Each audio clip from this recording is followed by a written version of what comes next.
نحمدہ و نصلی علی رسولہ الکریم۔ اس سے پہلا سبق نمبر 36 اور چوتھا حصہ تھا، اس میں ادغام یعنی جو پہلا حرف ساکن دوسرا متحرک، اس کی 5 قسمیں تھیں۔ 5 میں سے اس سے پہلے والے سبق میں یعنی چوتھے حصے میں 3 قسم کے ادغام ہم نے پڑھائے تھے۔ ایک ادغام مثلین تام، دوسرا ادغام متجانسین تام اور تیسرا ادغام متجانسین ناقص۔ اور جو 2 باقی ادغام تھے 4 نمبر اور 5 نمبر، آج ان کا سبق ہے۔ سبق نمبر 36 5واں حصہ۔ ویڈیو کے اعتبار سے یہ سبق کے نام دیے جاتے ہیں، جس ترتیب سے ہم ویڈیو لوڈ کر رہے ہیں اس ترتیب سے یہ نام ہے۔ تو ادغام متقاربین تام یعنی یہ 4 نمبر ادغام ہے، پہلے 3 ہم پڑھ چکے ہیں۔ ادغام متقاربین تام، ادغام کا مطلب ہوتا ہے پہلا حرف دوسرے میں داخل ہو۔ متقاربین کا مطلب ہوتا ہے وہ دونوں حرف جو ایک دوسرے میں داخل ہو رہے ہیں، ان کا تعلق یا تو مخرج کے اعتبار سے قریب قریب ہوگا یا صفت کے اعتبار سے قریب قریب ہوگا۔ تو اس اعتبار سے وہ پہلا حرف دوسرے میں داخل ہو تو متقاربین کہلاتا ہے۔ تام اس لیے کہتے ہیں کہ پہلا حرف دوسرے میں پورا داخل ہو جاتا ہے، پہلے ساکن حرف کی کوئی صفت باقی نہیں رہتی۔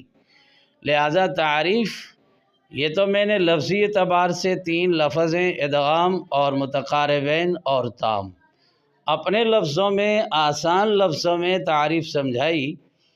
اب پہلا حرف ساکن اور دوسرا متحرک ہو، دونوں قریب المخرج یا قریب الصفات ہوں اور پہلے کی کوئی صفت باقی نہ رہے، جیسے قر ربی، من ربہم، من رب الرحیم، الم نخلقکم۔ اب یہاں پر تام ہے، یعنی پہلا حرف دوسرے میں پورا داخل ہو۔ یاد رکھیے مخارج 17 مخارج جو تجوید میں پڑھائے جاتے ہیں، ان میں 5 حرف مخرج کے اعتبار سے ایک دوسرے کے قریب ہیں۔ اب پہلا ہے قوف اور کاف، یہ دونوں قریب المخرج ہیں، اور دوسرے ہیں لام نون را، یہ آپس میں قریب المخرج ہیں۔ لہذا قوف کے بعد کاف آ جائے قرآن پاک کے اندر، جیسے مثال کے طور پر یہاں آیا الم نخلقکم، قوف اور کاف دونوں قریب المخرج ہیں، پہلا ساکن ہے دوسرا متحرک ہے، قوف کاف میں داخل ہو رہا ہے، لہذا اس کو تام بھی کہتے ہیں۔ الم نخلقکم یعنی لام کو سیدھا کاف کے ساتھ جوڑو، قوف کی کوئی صفت باقی نہ رہے، یہ تام میں آتا ہے۔ اب چلتے ہیں پوری مثالوں کی وضاحت کرتے ہیں۔ قر ربی، لام ساکن ہے، را متحرک ہے، لام را میں داخل ہو رہا ہے، ادغام متقاربین تام ہوا، پہلے لام کی کوئی صفت باقی نہ رہی۔ من ربہم، میم ڈائریکٹ اور را سے مل رہا ہے، نون را میں داخل ہو رہا ہے، نون اور را قریب المخرج ہیں اور نون کی کوئی صفت باقی نہیں ہے، لہذا ادغام متقاربین تام ہوا۔ من رب الرحیم، اب یہاں پر نون اور را میں داخل ہو رہا ہے، نون اور را آپس میں قریب المخرج ہیں، لہذا نون اور را قریب المخرج ہونے کے اعتبار سے نون را میں داخل ہوا اور نون کی کوئی صفت باقی نہ رہی۔ اب اسی میں دوسرا ادغام ہے تنوین، جہاں نون ساکن کا حکم ہوتا ہے وہیں تنوین کا حکم ہوتا ہے۔ یاد رکھ لیجئے کہ نون ساکن اور تنوین کے بعد یرملون میں سے کوئی حرف آ جائے تو ان کا تعلق 2 کلموں سے ہوتا ہے، وہ ایک کلمے میں رہ کر ادغام نہیں ہوتا۔ چلیں تنوین تو کلمے کے آخر میں آتی ہے اور نون درمیان میں آتی رہتی ہے، لہٰذا نون ساکن اور تنوین کے بعد یرملون میں سے کوئی حرف آ جائے تو وہ 2 کلموں کے اندر ہوں گے تو ادغام ہوگا، اگر ایک کلمہ میں ہوں گے تو ادغام نہیں ہوگا، جیسا کہ دنیا، جیسے میں یقول میں نون کے بعد یا دوسرے کلمہ میں آیا، دنیا میں نون کے بعد یا اسی کلمہ میں آیا۔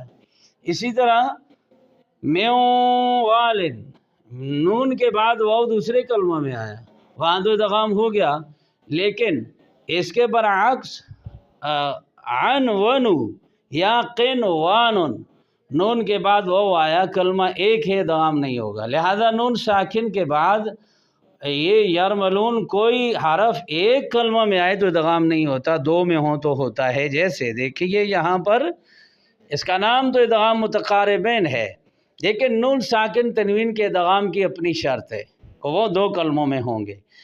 مر رب، من الگ کلمہ ہے، رب الگ ہے، من کا نون را میں داخل ہو رہا ہے۔ اسی طرح تنوین کے بعد الرحیم را دوسرے کلمہ میں ہے، یہاں ادغام ہو رہا ہے، اور پہلے کی کوئی صفت باقی نہیں ہے، لہٰذا ادغام متقاربین تام ہوا۔ اب اس طرح تام ادھر قوف کاف میں پورا داخل ہو جائے گا، قوف کی کوئی صفت باقی نہیں رہے گی۔ یہ مثال دونوں جگہ پہ آ سکتی ہے، پہلے کی کوئی صفت باقی نہ رکھو تو یہ تام ہے، اور دوسرے کی کوئی نہ کوئی صفت باقی ہے تو ناقص ہے، لہذا یہاں پڑھا جائے گا الم نخلقکم، لام کو سیدھا کاف سے ملانا ہے، لہذا ادغام متقاربین تام ہوا۔ چند مثالیں اس کی تھیں جو قریب المخرج اور قریب الصفات، اب یہاں پر قریب المخرج ہی کی مثالیں ہیں کیونکہ یہ تام کی حیثیت سے ہے، اس لیے ناقص میں قریب الصفات کی بھی آ جائیں گی۔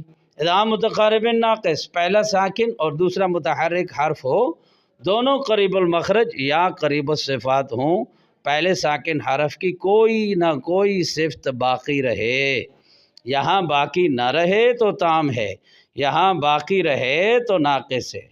جیسے الم نخلقکم، الم نخلقکم، قوف کی صفت استعلا موٹا ہونا، اس کا باقی رکھ کر کاف میں ادغام کیا جائے گا، تو لہذا یہ ادغام متقاربین ناقص ہوا کہ قوف کی کوئی نہ کوئی صفت باقی ہے۔ من یقول، اب یہاں پر نون کا جو یا سے تعلق ہے یہ قریب المخرج نہیں ہے، قریب الصفات ہے، تو نون یا میں داخل ہو رہا ہے، نون کی صفت غنہ باقی رکھی تو یہ ادغام متقاربین ناقص ہوا، کیونکہ ناقص کی تعریف یہ ہے کہ پہلے ساکن حرف کی کوئی نہ کوئی صفت باقی رہے۔ دوسرا ہے میوالن، یہاں پر بھی نون واو میں داخل ہو رہا ہے، یہ قریب المخرج نہیں ہے بلکہ قریب الصفات دونوں کا تعلق ہے، نون واو میں داخل ہو رہی ہے، اس کا نام ہے ادغام متقاربین ناقص۔ اب یہاں تک تو ادغام متقاربین تام، متقاربین ناقص کی مثالیں اور تعریفیں بیان ہو چکی ہیں، پانچوں کی پانچوں ادغام کی تعریفات اور ان کی مثالیں تفصیلاً آپ کے سامنے بیان کر دی ہیں، اور ابھی وہ جو پانچوں ادغام کی تعریفیں ہم نے پڑھی ہیں ان کے مطابق مشق ہے۔ جیسے کہ یوجہ، اب ہا کے بعد ہا ہے، یہ ادغام مثلین تام کی مثال ہے۔ قرآن پاک میں جہاں کہیں بھی ایک جیسے دو حرف اکٹھے ایک کلمہ میں آ جائیں یا دو کلموں میں آ جائیں تو ان کو ادغام مثلین تام کہتے ہیں۔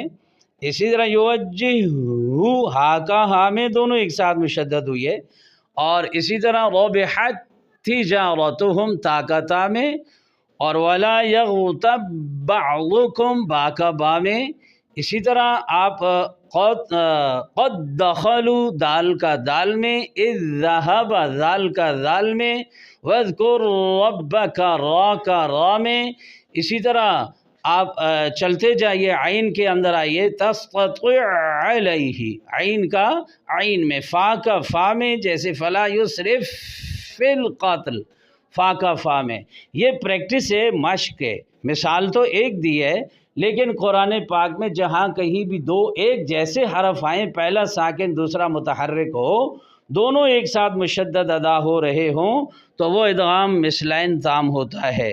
اسی طرح دوسری اس کی مثال ہے او وزنوہم، واولین کے بعد وہ متحرک ہے، ان کا آپس میں ادغام ہے، ادغام مثلین تام۔ او تبین، دال کا تا میں، اب یہاں تک دو مثالیں مثلین کی ہو گئیں، اور یہ دو مثالیں متجانسین، یہاں پر تام ہے، یہاں پر ناقص ہے۔ تام کی مثال قد تبین، دال تا دونوں کا ایک مخرج سے تعلق ہے تو یہ متجانسین تام ہوا، اور احوت تو اور تا کا ایک مخرج سے تعلق ہے مگر یہاں تام نہیں ہوگا متجانسین بلکہ ناقص ہوگا، ادغام متجانسین ناقص، تو کے موٹا ہونے کی صفت کو باقی رکھا۔ من ربہم اور نخلقکم، یہ دونوں متقاربین کی مثالیں ہیں، یعنی یہاں دو پہلی مثلین کی ہیں، اگلی دو متجانسین کی ہیں، اگلی دو متقاربین کی ہیں۔ من ربہم، نون را میں پورا داخل ہو رہا ہے اور یہ قریب المخرج بھی ہے نون را، اور ان کا نام بنے گا ادغام متقاربین تام۔ اور اسی طرح نخلقکم اور نخلقکم دونوں طرح یہ پڑھا جا سکتا ہے، اسے ادغام متقاربین تام بھی کہتے ہیں اور اسی کو ادغام متقاربین ناقص بھی کہتے ہیں۔ مجھے امید ہے کہ کچھ نہ کچھ آپ سب کا اس ادغام کے بارے میں واسطہ ہوگا اور کچھ آپ کا اجرا ہوگا، اور کمنٹ میں کم از کم مجھے کوئی مشورہ دیا کریں تاکہ میرا یہ کام اور بہتر سے بہتر ہو، اور کوشش کریں ساتھیوں کو شیئر کریں اور میرے اس چینل کو سبسکرائب کریں تاکہ گھروں میں بیٹھ کر آپ یہ چیز کچھ نہ کچھ سیکھنا شروع کر دیں۔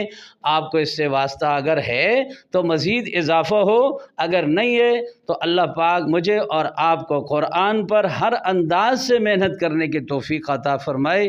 وما علینا الا البلاغ۔